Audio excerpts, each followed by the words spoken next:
naman siya. Ay pa. Oh, ay naku po.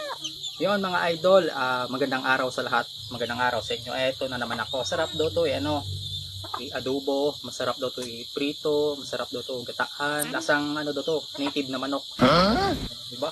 Pero mas masarap daw to pag kinilaw. Ito pala yung ano ko, suka. Siyempre pag kinilaw kailangan may suka. Ito yung lagayan ko. Wow.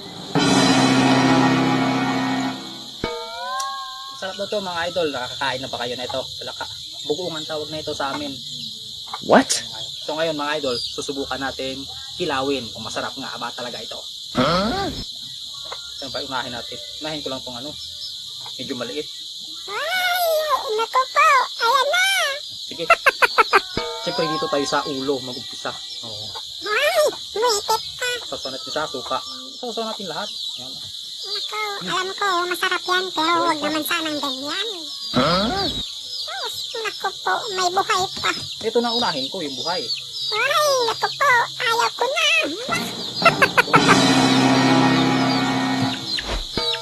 Oo.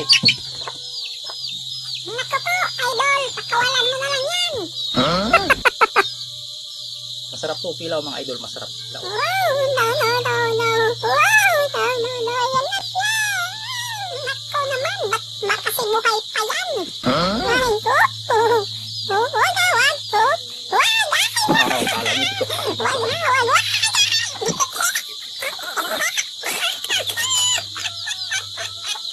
Mga idol, tigas.